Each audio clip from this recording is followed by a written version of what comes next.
Hello, everybody. Hello, and welcome to the Let's FPL show. So, obviously, this was a show we started last week, and this is a show which will be continuing every week from now on. So, as usual, like last week, we've got Sukin, our FPL fanatic here. So, hello, Sukin. How are you? All good there? Hi, Anirudh. Yeah, it has been good here. Yeah, here there was a cyclone in Chennai. Take care, man. Yeah, cool. Hope whoever in Chennai is watching the show is also keeping safe and all's good in their end. All right, so let's get straight into the matter. So, how was your week last week? Obviously, you had a few interesting suggestions for all our viewers last week, and some of them clearly worked out very well. So, how was your week personally overall? Yeah, had DCL as captain, so he was a top scorer for last week, so it went very well. And he had differentials like Jota, even McCarthy, keeper. He didn't have a clean sheet, but got bonus points. Yeah, went pretty well. Got 72 points. 72 is a good total. Yeah, I just was about to ask you. So yeah, 72 is obviously a good total, but it's obviously a challenge in FPL always to keep it going every week. So our aim is to help our viewers to ensure that they get the best possible information and they can make the decisions which will enable them to get the best possible points. So let's straight dive into the team of the week discussion. So Sukin, as you're talking about this week's team, so obviously we're going to focus on who we think is for the set of fixtures are there, whatever set of fixtures are there for this week, who we think are the best options, right? So we'll Yeah. jump straight into the team you've picked this for this week. Yep. So can you just take over right now? You can just have a look at what you've picked and some very interesting picks straight away, but you Yeah. can just give an explanation of what you Yeah. think and what your reasons are. So I have Pope at keeper instead of McCarthy or Emiliano because I think even though he plays against City, I think some save points and maybe bonus points can help him get the total. And Chilwell at defense, obviously because of his attacking returns, and Konsa because I didn't have Emiliano here, so I wanted to compensate. If he has a clean sheet, I wanted to compensate with Konsa. Cancelo because he has a good fixture. Bruno, I thought of actually not including Bruno and maybe pull in Salah or someone else. But after watching yesterday's game, he has been like very hard form. So would stick with Bruno instead. And Yota because Salah is returning after that COVID, and I think Klopp will still play Yota. So he should be a differential break, and he will still play. And maybe there's a chance of a return from him. So Yota. Kevin De Bruyne, if you watch the last game, he has been trying so much to get assists and goals. Even the City attempted a lot of shots as Spurs, but they have been very unlucky to not get anything out of him. So De Bruyne this week and for the coming weeks, he should be a good pick. Otherwise, let's try this week. Otherwise, we can throw him out next week. And Ziyech, we'll stick with Ziyech because first 2 weeks he has performed well, but last week unfortunately there was a blank because of some costly misses from their Chelsea attack. And Bamford, yeah, Bamford, same as I told, like Bamford also attempted so many chances, but was very unlucky to not get a goal. Even Leeds were not lucky to get a goal against Arsenal. So yeah, Bamford, DCL obviously cheap option and good fixtures and always getting the goals. DCL and Wadi again has like same thing I told for DCL last week. He's playing against Fulham. So yeah, Wadi at the last player. Yeah, some very interesting picks like guys like Vardy and Calvert-Lewin based on fixtures and the fact that they're in really good form makes complete sense. And Bruno Fernandes and Diogo Jota's impressive form in general, let's say over the past 2 or 3 weeks, makes them also undroppable in terms of perspective of who you can take. Interesting pick. I want to ask a little bit about Nick Pope. I know that you gave an explanation of the fact that he is playing against City and the fact that City, while they haven't scored too many goals, they're very likely to beat Burnley, right? So in Yeah. that case, I know save points is a possibility, but would you suggest any other option if a person is not willing to take a risk on Pope? Because it certainly is a risk, right?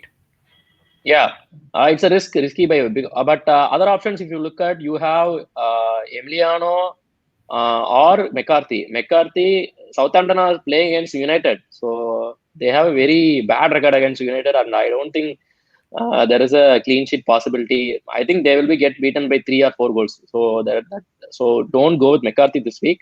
So maybe go with Leno because they are playing against Wolves. Yeah, Leno might be the alternate pick. Otherwise, I don't find any keeper who can give you more points than Pope. Makes sense. I mean, Leno's an interesting pick because generally Wolves and Arsenal, both teams don't really score too many goals, and you can expect somewhat of a tight game Yeah. because both teams are a little bit under pressure. They haven't won for a couple of games now, and both teams will probably not attack too much. But apart from that, looks a very solid team. So we'll obviously go into the very obvious discussion of captain and differential. So looking at your team, who would you pick for captain and who would you pick for differential? So captain pick will be. I will still stick with whoever is playing Fulham. Let's stick to their players as a captain. So Jamie Vardy playing against Fulham. Even though last week was very bad for them and bad for Leicester also. So this week I think he might reward you with points. So Jamie Vardy will be our captain. Makes sense because he's obviously got an amazing game against Fulham and the run of form they've been showing. It's very obvious that they're conceding a lot of goals. So if a viewer does not have Vardy or wants an alternate, would you? Who are the other names you would suggest? Other things will be either DCL or Kevin De Bruyne. Kevin De Bruyne likely to get at least this week some goals. If you don't have Kevin De Bruyne also, yeah, stick with DCL. They are playing against Leeds, and Leeds they are leaking goals anyway. So yeah. And maybe Bruno Fernandes. I mean, he's got a brace yesterday also, so he's obviously in very very good touch. And the fact that he's on penalties makes him a very very interesting pick and almost a Yeah, pick you can't not afford to have unless you try to bring yeah, back Salah this week, right? In case you let go of yep, him last yep. week. Yeah, exactly. So that is a nightmare now. See, even you do you want to remove Kevin De Bruyne and Bruno? You never know. So I would say stick with both this week, and then remove one of them if they are performing bad this week. Maybe Kevin De Bruyne, and then you can bring in Salah You can bring back Salah. for his We're next still week. not Yeah, sure if he's available to play this week. There is some talk that he may be available, but it's not a guarantee as of now. yeah. Are there any differential options you'd say in midfield and attack, or even in defense, apart from the ones you suggested? Yeah, I have two differential options. One is Anthony Martial. This is purely a fixture-based differential because as I can remember, Martial has scored a lot against Southampton, and even though he's in a very bad form, so yeah, he has been looking to score also. So yeah, let's maybe if you want to try it, he's very want to be very small percentage of people, maybe 2 or 3%. So go with Martial, like not much costly also. Other option will be Raheem Sterling. So he's back next week. So if you don't have Kevin De Bruyne or even Jesus, Mahrez, anyone, the other option will be Raheem Sterling. It will be a perfect differential because he's an explosive player and he's won't be only 4% of the owners. So he will give an instant boost to your lineup if he is want. Yeah, and If it Sterling comes has up. been one of those players who performed very well in FPL terms for the past few years and has almost been a certainty in your teams. But this season, City in general have had a slow start to the season, but maybe a game against Burnley at home is what kickstarts them. So some very, very Yeah. interesting points and suggestions in terms of captains and differentials. So now, as usual, we have a set of viewer questions which we get every week. So we'll start off with Santosh. So Santosh asks, so obviously James Madison is back fully fit and he's starting for Leicester. In case you want not to pick Jack Grealish, would you say that in terms of differential pick, a Madison pick would be better than a Grealish pick? No, I won't pick Madison because like he has to at least give like perform for a 2-3 games. So for me to pick him, so I won't pick Madison. Grealish has been good. You can argue Barkley's injuries might affect him because he has to do a defensive role, but I don't think swapping out Grealish for Madison is a good move. No. Makes sense. Yeah, Another question from Arvind. He said that he's got Lloris in his team, but as you can see, Spurs have a run of slightly tricky fixtures. They play Chelsea at the Bridge this week, and in general, for the next 3 or 4 weeks, they've also obviously got the North London derby also. Would you say that he should transfer out Lloris? And if he should, then are there any options you'd suggest? I transferring out keepers or like if you don't have any other transfers to do, then you want to do keeper transfer, then yeah, go with either Fabianski or I would say Emiliano because they have good fixtures ahead of them. So either Emiliano or Fabianski, or even you can put Mendy after this week because Chelsea have a good run of fixtures and Mendy is available at cheaper price than Loris also, only 5 million. So yeah, these three options you can pick: Fabianski, Emiliano, or Mendy. Makes sense. And with another question from Ashwin Kumar. So his question is pretty straightforward. He wants to bring in a City defender Leicester City defender in terms of either Castagna or Semedo. But he's also asking, will Ricardo Pereira's upcoming arrival in a couple of weeks or maybe even next Yeah, week yeah, affect that? So yeah. what would you suggest in terms of that? Yeah, anyway, Ricardo will be coming this week or mostly next after this week. So Ricardo, after he coming back, I think Castagne will be shifted to left back position, his natural position, and then Justin will be dropped. That is the talks which has been going around there. So yeah, until I don't think Castagne's position is in danger. So if you believe Leicester will perform well, then stick to him. Otherwise, if you have if you think City will perform better, then go with either Diaz or Cancelo. Makes sense. Another question is from Ashwin himself. He's saying, if can you consider Antonio as a differential option as an alternative to either Bamford or Watkins? Yeah, before his injury, he was playing so well. So yeah, you can put Antonio when he's returning back from injury. But I don't think when he's 50% probable on the FPL side. So yeah, check with the injury news so that you can slot him in the differential. Makes sense. Raghuveer is also obviously sent in a question. He's saying, apart from Kevin De Bruyne, are there any City midfielders you'd suggest? I think you went with Sterling, right? Yeah, Sterling is the only option. Foden is being benched by Pep, and even Mars hasn't been impressive. Bernardo Silva, no other options either. Kevin De Bruyne or Sterling, no other options. All right. And Krishna Anand has a question. He's saying that he's removed Salah. So he's saying, does it make sense to remove one out of Kevin De Bruyne or Bruno Fernandes to get Salah back in? And is someone like Vardy a option in terms of taking out and getting in a cheaper option, cheaper Mm. forward? Don't the one thing I would always say is don't take out Vardy because he's playing Fulham this week, and I think next week Brighton. I don't know, but he is a easy fixture for next 2-3 weeks. So don't take out Vardy unless he blanks versus Fulham or something. Maybe after that we can check. In case of Salah, so yeah, there has been confusions regarding whether he will play UCL or this PL game. Even so, yeah, if you have Yota or even don't pull in Salah this week. Stick with KDB because he's an easy fixture, and stick with Bruno or whoever you have. Don't take out them for Salah. Maybe next week we'll check how Salah performs when he's back.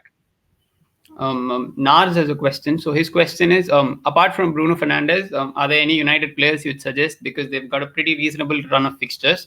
And apart from that, he also asks, considering that so far people have tended to have 2 or 3 Chelsea players in their lineup, will it make sense for them to continue in the same vein? Because some of their coming fixtures are slightly tricky. I think they play against City in a couple of weeks. They play Spurs this weekend.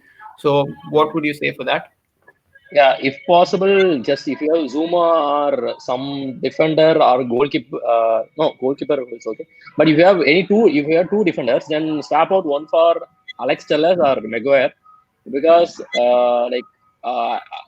Telles haven't been given attacking contributions still no, but till Shaw is back, he's gonna play left back for us. So and United are keeping clean sheets as of now, so you can expect clean sheets or the attacking contributions are coming, so you might be the first to enjoy it. So put Alex Telles if you want. Yeah. A little bit of a risk, but he's saying you may profit Yeah. from that. Yeah. And Yeah. Harish, he's got another question. So he's saying he got in Diogo Jota for Salah last week. He's saying, does it make sense to stick with him this week? And also he's asking, in case I want to remove Kane because they've got a slightly tougher run coming up now, do I get someone like Timo Werner in? Okay, so two parts. One thing is Yota. So Yota, before Salah was affected by COVID, Yota was still playing. So I would say stick with Yota for this week. Don't take him out because anyway Liverpool are I think looking more threatening in the attack out of all teams. Maybe Spurs come close. So Yota you can have him unless otherwise he is benched for unfortunate circumstances. I don't think he'll be benched. So he will definitely play the game.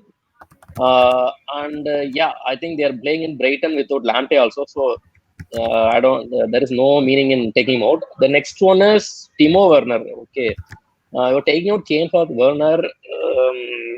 So Werner has been missing chances also, but he's anyway getting those points. So yeah, maybe if you want to risk, you can go with that choice. But Kane is also scoring. Kane is also getting the points like Son. So yeah, it's a risky move, but I think it both will give you equal points. Yeah, you can. Yeah, I mean, with Kane, obviously, he's probably one of those guys who is more likely to score assists for Spurs because Spurs generally depend on either him or Son. So if Spurs do end up scoring in these big games, even if they play on the counter, what you said is true. Kane was probably a very reliable option. And finally, we've got one weird question, but it's from Narasimhan. So his question is, will Martial have a shot on target this weekend? And he's saying whether he's a possible triple candidate option. So he's playing Southampton this week, and as I already told, I remember so many goals Martial scored in Southampton. I have a stat for you. So he has 3 goals, 1 assist at the rate of 118 minutes per goal and assist versus Southampton. So yeah, he will definitely score this week, I think. So, and I already told he will be a good differential pick. As for triple captain, if you have a bit of luck, also maybe you can get good points. I mean, that was a pretty funny question to say the least. But Yeah. anyway, you expect some troll questions when you have so many questions coming in for you. So, guys, I hope Sukin's cleared many of your doubts, and I hope you enjoyed the show. This was a slightly longer one, but I hope all of your questions and doubts were cleared, and you're able to make some very interesting decisions. And I hope all of you have a great week in terms of FPL. And as usual, as you can see on the trailer below, like, share, subscribe to our channel for a lot more exciting content. And see you guys soon with a lot more content. Thank you, guys. Thank you.